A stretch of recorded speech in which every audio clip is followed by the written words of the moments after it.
All right.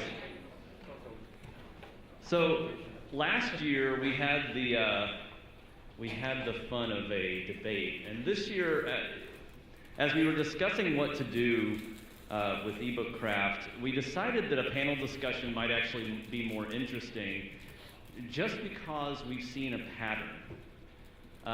Everyone that you see on this stage used to be in ebook production, and really isn't anymore. And that's a pattern we've seen happening in the ebook production community. So we wanted to kind of bring that to the surface and say, why is this? What happened? And if you're on that path yourself and worried that maybe my job will be extinct through automation in the next 2 years, what can I do? So on the panel discussion today, we have a couple of people. I'm Joshua Talent. I'm the Director of Outreach and Education for Firebrand Technologies. I was an ebook developer for about 12 years and ran a company called Ebook Architects that was acquired by Firebrand in 2013. Also on our panel, Colleen Cunningham, down at the end, is Senior Book Designer for Adams Media, a Simon & Schuster imprint. Her career has spanned an exciting time in book publishing, from newspaper production, layout artist wielding an X-Acto knife, to book designer navigating Adobe Creative Cloud, to ebook developer building a CMS workflow, and she is happiest in print design, rolling around in fonts all day. Next to her, Baldur Bjornsson is a web developer, has been a web developer for 20 years, and is experienced in interactive media, academia, blogs, e-commerce, catalogs, web services, and exciting conversations on Twitter. Most recently, he has worked on a digital book production and analytics in the publishing industry. Next to Baldur, before becoming Senior Digital Content Strategist for Cineplex, Jenny Bulla spent 20 years in the publishing trenches, and now she leads the creation of written and video content for the Cineplex.com website, a YouTube channel, and other properties across the Cineplex entertainment experience, and pronounces GIF with a standard hard G, just incorrect, I'm sorry. Agree to disagree. Debate! And our last panelist is Derek Schultz.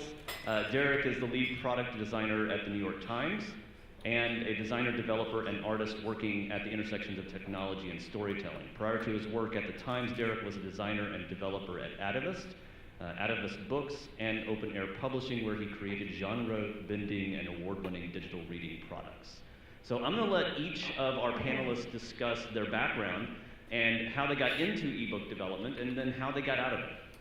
And then we're going to be discussing some of those ideas and issues. I want questions from you guys. So as you're hearing these stories, start thinking about the things that you have questions about. The future of ebook production, the future of your role in that world or outside of that world, and we'll come back to that. So I'm going to start here with Derek, and we'll go down the line. Sure. So my path through ebooks was a bit circuitous. I mean, I graduated from design school in 2007. My first couple jobs out of school were actually making print books, mostly for like art publishers, cookbook publishers, those sort of things. After a little bit of time there, I realized, I should really learn how to write code, because I sort of saw that was where a lot of the industry was going. So it took some time off from design to sort of learn front-end and back-end technologies. Maybe about 6 years ago, I was asked by a guy who was doing a startup who wanted to make books for the iPad, and he sort of said, you know how to write code, you know how to do book design, can you sort of do both for me? So I was Open Air Publishing, worked for them for about a year and a half, and I was creating sort of how-to books, recipe books, video craft books, those sort of things. After that, it was Atavist Books, which was sort of a offshoot of Atavist, and they wanted to do like literary fiction for ebooks as well as more interactive experiences. And to me, that was sort of an interesting idea because we'd seen sort of experiments with doing like literary fiction in more of an interactive way, but I thought it'd be a good chance to sort of do something that had more money as well, which was a nice benefit to work on that. More time, bigger name authors. that sort of thing. That lasted, I think about 1.5 years as well before their parent company shut them down for burning through a lot of their money. And then I moved to Atavist, which was sort of they worked in conjunction with Atavist Books, and they're mostly a platform that helps people do like long form fiction, sort of like Medium, but with more of an emphasis on design and customization and those sort of things. So in that trajectory between Open Air and Atavist, it was really me sort of realizing like, a lot of the experimentation, which was sort of what I was sort of most excited about within ebooks, was really sort of dying off, and that meant that if I wanted to maintain doing experimentation and those sort of things and make a living that could allow me to live in New York City, like I had to sort of find a new situation. And I'd known a couple people at the Times for a while, and the Times does very interesting work, whether it's short form news types of pieces or even really long form pieces that can take you a couple hours to read. So in working with them, in interviewing with them, I sort of realized like, this is sort of ebooks. It's a different platform. It's a different format, but it's still sort of a similar idea. I don't work on as much of the experimental stuff there anymore. I work mostly on our big, long, sort of system level, platform level things. But it's still the same idea that there's room for some experimentation. There's room for understanding more of the business side of it. And being at a place like the Times affords me a 9-to-5, which means I actually have time for these things called hobbies. So I can also explore things like my own art practice, as well as actually, seeing friends and family a little bit more often than I was before. I think that's most of it. Like Derek, I also started my career in publishing, working in print, working on print textbooks for a college publisher. And then, this is really dating myself, when the internet became a thing, I knew a lot of publishers were launching their own websites, and the publisher I was working at the time was not interested in that at all. So I moved and left to go to a publisher that was doing that and really launched their online publishing program. And that was very exciting for a while, and then the internet sort of stabilized, and then ebooks started to become a thing. And I got really excited about that, and I found that the company I was in, there were a few of us who were interested in that, but no one really knew anything about it.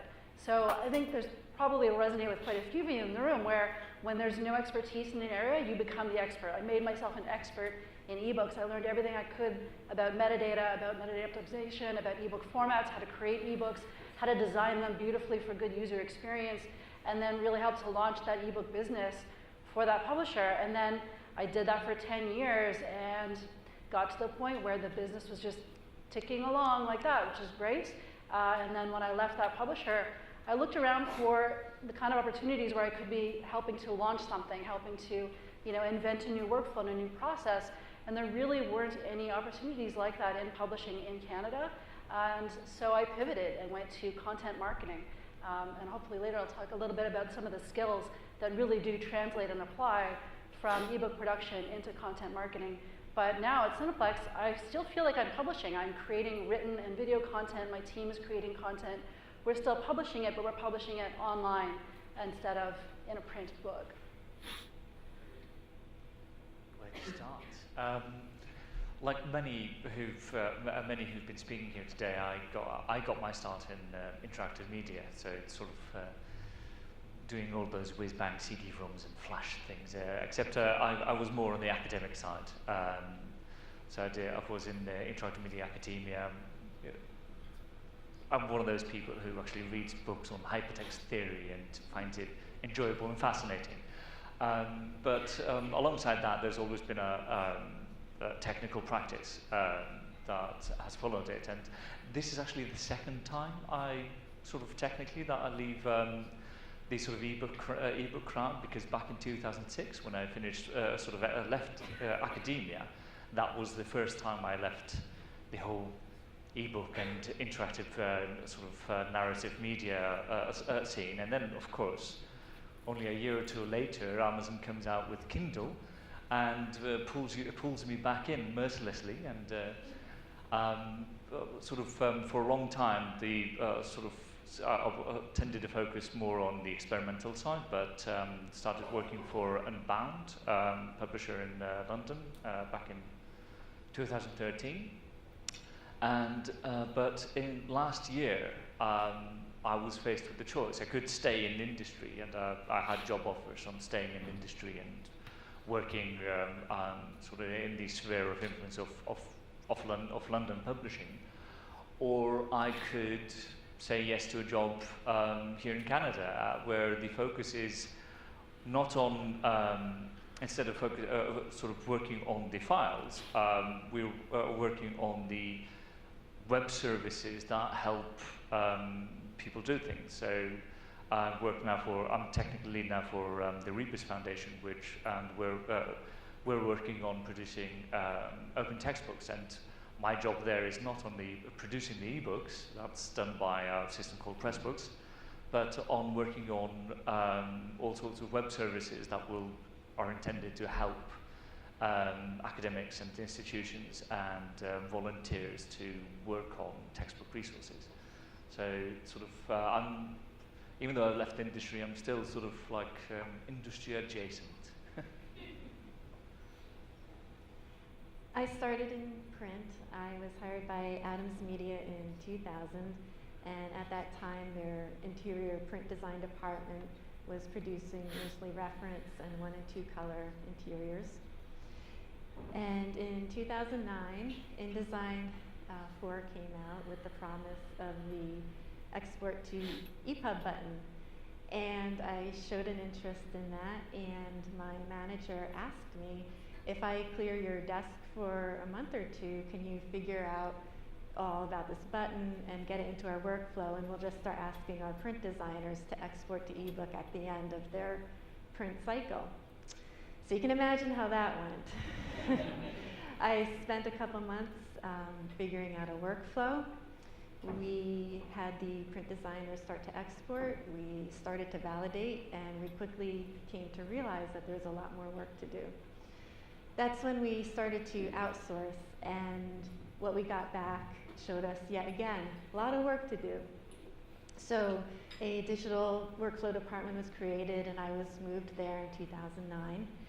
And we started with QA. Every ebook that came back to us, we QA'd it, we opened all of them. We started out by fixing them ourselves because we weren't quite sure what to tell them what to do, how to fix it. We hadn't even given them guidelines.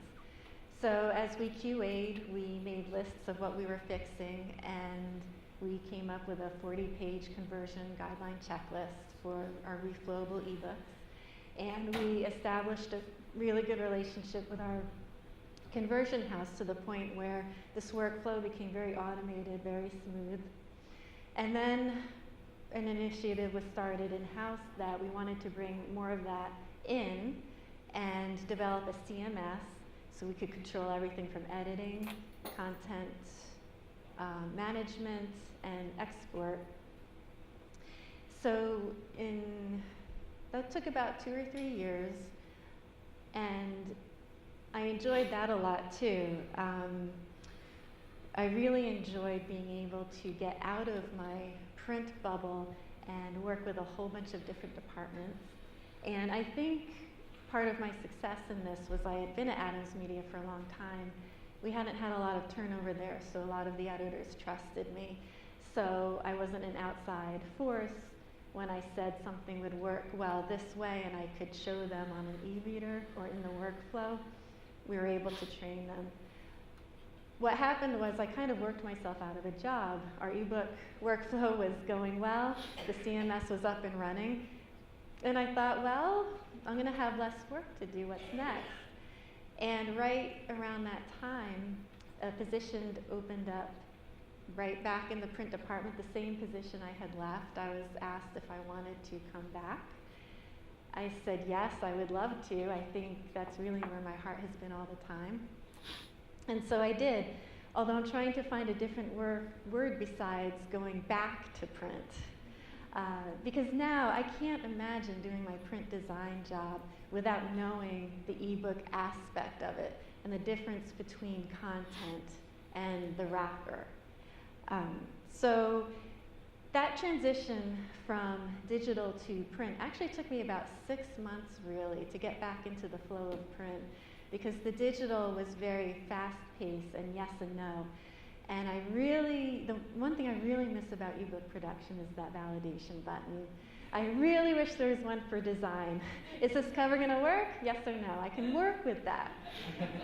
But what happened was I had to get back into the mindset of I can work on a cover concept or 2 or 3 for a few days.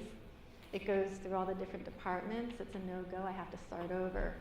And so going from highly productive yes and no work to conceptual work was a transition.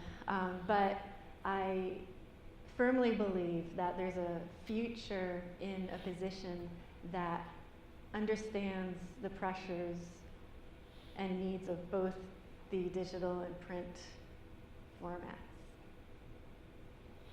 Okay.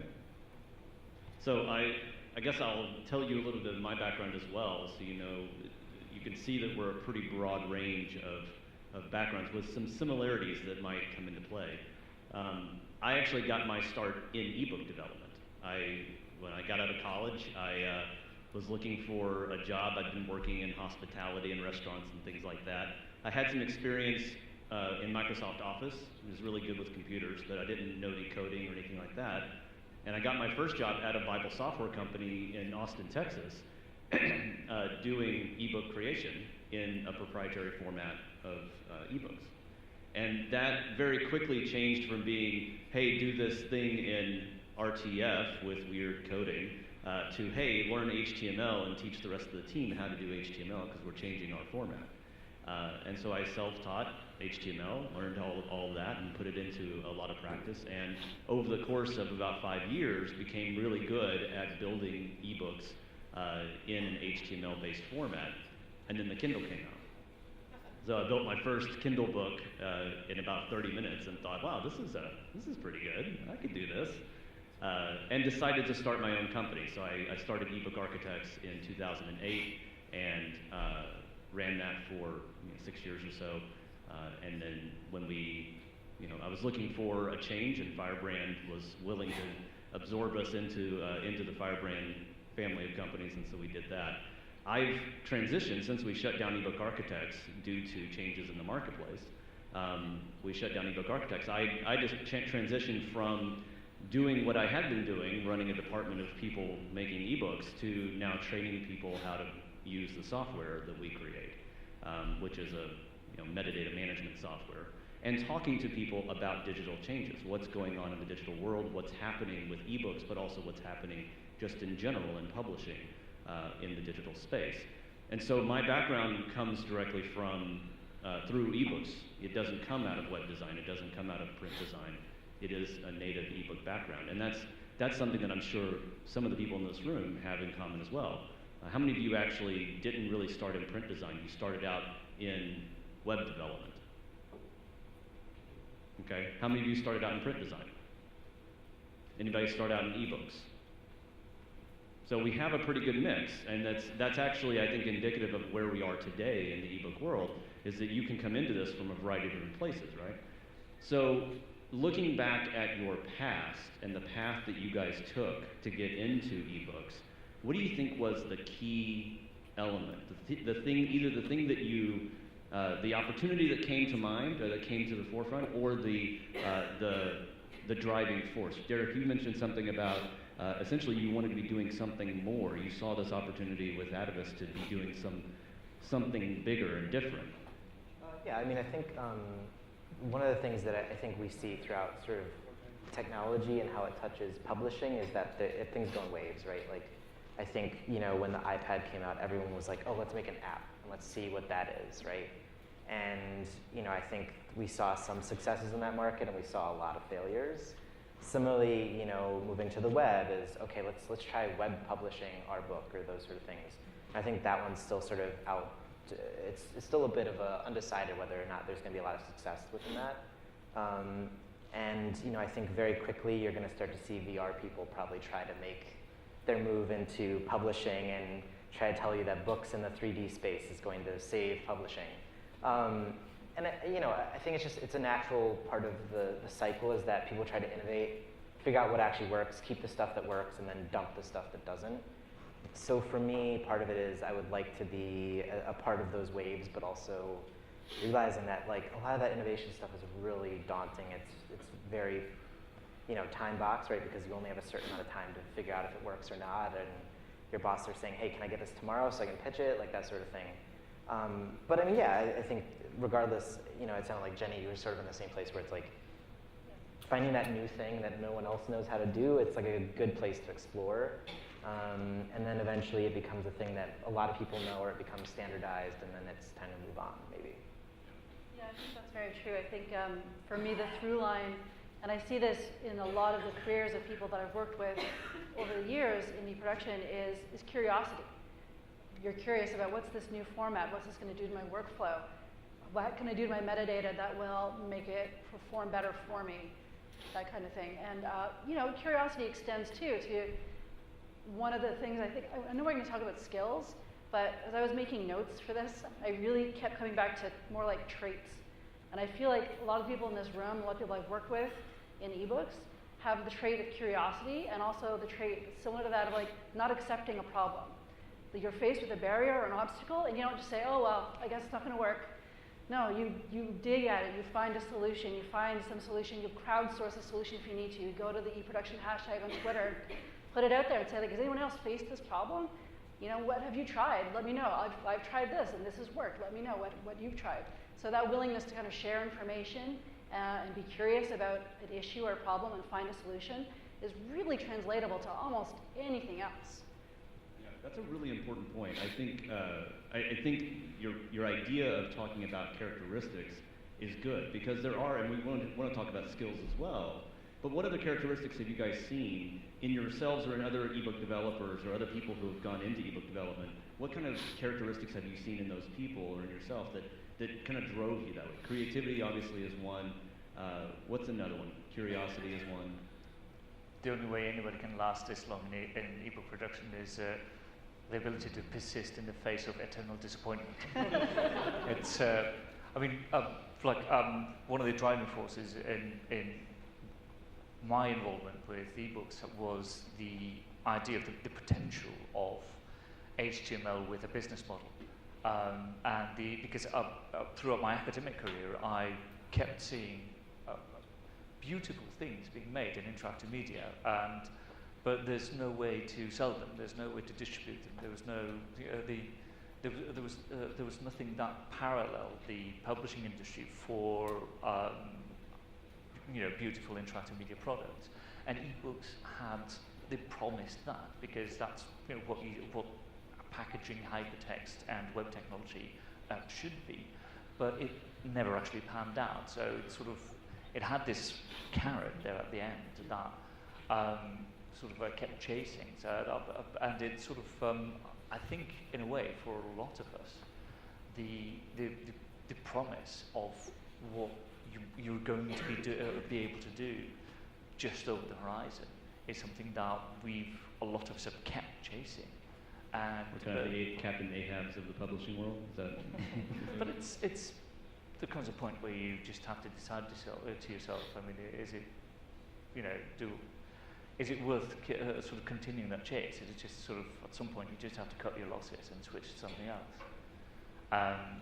But I have never encountered anybody who's been involved with ebook production who isn't persistent as hell. There's a level of patience there and dedication that really exceeds normal job requirements. Yeah, I think the concept of an entrepreneurial spirit kind of encompasses everything everyone said. I agree with everything. And I kind of really enjoyed that sense of wanting to try new things, because publishing is traditionally seen as very traditional, set in its ways.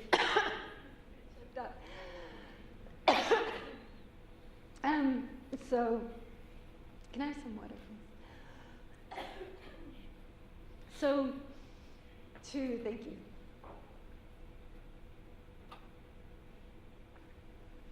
So to bring that sense of entrepreneurial spirit to my coworkers and to the management and say, there is a new thing that we need to learn how to do, and we can do this. We can do this together. Felt very empowering. But the other aspect of an entrepreneurial spirit is understanding the business side aspect of it. And as a print designer in 2009, what did we hear? Print is dead. Whoa, okay, so what's next?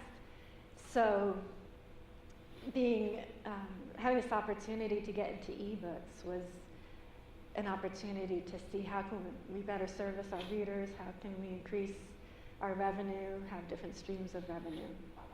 And that was very intriguing. You know, it's funny too, because obviously that didn't happen. Print books are not dead, and ebook sales have flattened. What do you guys see as the future of ebook production? Can you describe to me in a sentence or two what you see as what does ebook production look like 5 years from now? Do you want the pessimistic view or the optimistic view? I'll take both. I mean, actually, can I ask a question real quick? Sure. So within the audience, if you feel comfortable, will you raise your hand if you're sort of worried about where your job is headed in the next couple of years? Okay, so enough people. I mean, I think you mentioned automation, which I think, is definitely something that's on the horizon if it's not already been there. And I think, the pessimistic view is sort of the, Terminator side, which is that the machines will take over all of it. And that, we'll all just sort of an author will just submit their Word doc to the machine and out comes all its formats. I think that's probably at least going to be part of the industry. The optimistic view for me is that we get back to a place where there is some innovation, whether it's in the actual book writing itself or whether it's in the distribution model or how we, get people to find books. I'm not sure. But I do think that at least for your traditional novel, I think the idea of someone making that ebook by hand is probably going to be gone. Yeah. I'm a very bad prognosticator. I'm a much better, just to borrow Derek's analogy, I'm a much better surfer. I'm much better at seeing the wave coming, and then when it's almost there, I know how to ride it. But I'm going to disagree with you. I don't think ebooks are going to be, I don't think making ebooks by hand is going to stop. What I see it as, it's going to become mainstream, right? So we became the experts in something that was very new and very esoteric and, launched a lot of these businesses. And I think where we're getting to is, and again, don't hold me to this because I'm bad at predicting things, but I think what's going to happen is that people who are self-publishing, either an ebook or on the web, are taking that over. It's starting to become mainstream now, where people know some basic coding, they picked up some basic design. People are going to say, yeah, I think I can do this myself. So I think that's where it's going to go. The tools are getting different and better now too. They're not a lot better, and there's not a whole lot of tools. But when you look at InDesign, Colin, you mentioned earlier, here's the button, push the button. That's the way publishing has looked at digital publishing since the beginning, even when the tools were really bad. So as the tools have gotten better, there's a point at which, we're getting to the point, I think you're right, Jenny, that there's, it's easier for a self-published author to make their own ebook, or to make a semblance of an ebook that sells. And that's the key for most of that kind of approach. I guess the question is, do we see a future for ebook development in the sense of creating, do we think that automation will take over? Do we think that automation will only take over certain parts of it? I think there's absolutely a role, sorry. I think there's absolutely a role for ebook developers, because just because anybody can do a thing doesn't mean anybody can do it really, really well. And I think, getting back to characteristics again, this is something I've seen as a common thread among everyone I've known in e-production, is you sweat the details, right? I've seen people, and I've done this myself, who will spend an hour poring over the code in an EPUB, the HTML, the CSS, whatever, to find those hyphens that are causing your copy to break badly on the Amazon details page, right? Or causing a chapter to end not quite where you'd like it to break on the Kindle. I've seen people do that. I've done that myself. I think that's where we can offer a level of expertise that those mainstream creators who are doing it themselves as DIYers, they're not there yet, and we can offer that to them.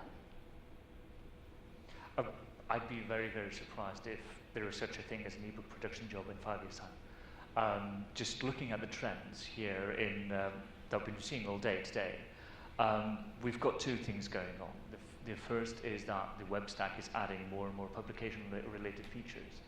And even though that's going slow, that's going fairly steadily. And there is a consistent interest among the technology people of at least adding some of those features. So we're going to be seeing the web growing slowly to take over parts of the publication stack. And that will involve, mean that the distinction between a web developer and an ebook developer will become fairly moot. So if you're at that point still specialized in just the ebook side of web development, you're going to have painted yourself into a redundancy corner. Because the two roles will basically be the same thing. The other side of the thing that we've also been seeing throughout today is what people have been mentioning, automation. And the same thing is happening there, in that the jobs related to ebook production at, for example, large publishers isn't really ebook production. It's a web developer that's making a production system. And so we're back at the situation where we are just talking about web developers. And I think the idea that there will be some subspecialty in 5 years' time of an ebook sort of niche within web development is a very risky assumption to make. If you're betting your career on that, I think that is not a safe bet. Which is part of the reason why I rather than taking on roles that are specialized in ebook production, I decided to switch back to web development, because I think that if I want to get back into working on publications and ebooks in the future, I think the web development work is going to be more relevant than the sort of ebook specialty. But the good side to that is the fact that the work that we're doing now, the sort of skills in figuring out problems and just working with hostile environments. Now, the big ebook ebook reading systems are incredibly hostile working environments. The skills we have in dealing with those issues are very, very useful in the web context, even though you have to kind of unlearn a lot of the sort of stylistic abuse that the reading systems sort of inflict on the web stack. So I think I hear what you're saying. I might disagree a little bit about the timing, and I think I'll let Colleen step in as well, but I would say 5 years, I don't see it happening. 10 years, maybe so. Yeah. I think things in publishing move a little more slowly than we might like. Some of the timing of some of these things is not going to wait for publishers, because one of the issues that publishers always ignore is the fact that almost all of their subject materials have competitors from other media. If you're getting involved in a specialist interest today, 10 years ago you would have gone and got yourself a book to get read up on that subject.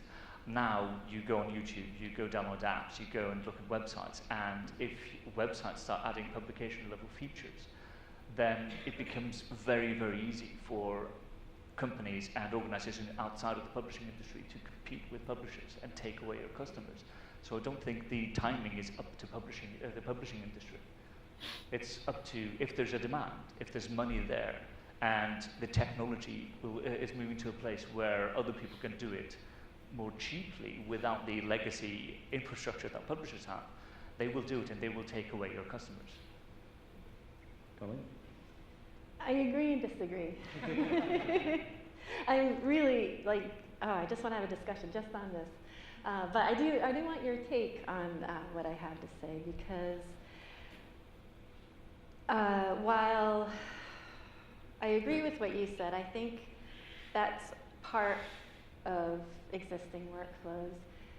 And without getting into debate of the value of Word and InDesign, it's very entrenched in our workflows. I see that face. But the thing is that there are pros and cons to using them. And the thing about that is we also have the human element. And as much as we can automate our titles, there are some titles that come through that really just need personal looking at. And I think that's a growth area where I think more print designers need to be ebook developers and more ebook developers need to be more print designers. I think that is a future job position that I would like to see created and implemented. Because I used to be on the digital workflow team, and now that I'm back in print, I work for someone higher up than me in the digital bookflow team. And she has different ideas than I do about the tools we should use and different ways we should do things. And so there's a human element there. But then also, when we were trying to figure out our integrated workflow, we realized that in some cases we're going to have to go title by title, whether something did follow our automated system and our editors used tags cleanly, the print designers used InDesign cleanly. We can keep that all in-house. Or maybe it was a really rushed job or someone didn't pay attention. We're just going to have to outsource that. I think our workflow needs to be flexible to account for not only the technology, but also the human element. I don't know if you agree or disagree with that. Sure, just sort of, the example I was thinking of was, for example, with bird watching, how is if you take an evolutionary approach to like a bird watching book, you end up with an interactive book with animations and fancy things, but you're competing with an app that uses machine learning to basically automatically tell you from a picture what bird it is that you're looking at, and connecting that automatically with a database. So your competitors are coming at the same problem that the breeders are interested in, with a completely different approach that's more scalable because it doesn't require that personal attention on a title basis. And while I think there's always going to be a place for like collectible books, as in the beautiful object that people buy and own, and because there's an emotional resonance with a well-designed object. Print is never going to go away because it's ingrained in our culture, but our entire industry is based on the idea that publishing has a right to take a share of the revenue involved with all information transference that involves the written text. And that has been eroding steadily over the past few years, and that's just going to continue. Sure. Our craft imprints at F&W took a great hit, and I totally understand, because as a knitter, if I want to learn a new stitch, I'm really not anymore going to a knitting book, I'm going to YouTube. So there are definitely aspects of our imprints and particular subjects in general where we just can't compete anymore. So we've seen a shift in focus, and I've seen a prediction play out where now that ebooks have become really popular, well, what does the print book have to offer? And a big opportunity we have is in the gift market. And as a cover designer now, we are told not to look at competitors on Amazon, but to look at Urban Outfitters, these types of places where we're trying to get more of our books sold through. And we have seen increases in our budgets for paper, better finishes. So that, I think, is a viable alternative. And I think this comes back to one of those big questions that publishing keeps asking itself, and that essentially every industry asks itself, is what makes us relevant, right? Ebook developers have that question, what makes us relevant, and that's kind of the question we're asking and answering here, is what makes ebook development different from web development? What makes it different from or connected to in some way print development? How are these things interrelated? And I think what I'm hearing from you guys is, in general, that they are very interrelated. You know, if we're looking at the future of ebook developers in this room, the answer to the question of where am I going to be in 5 years is yes. It's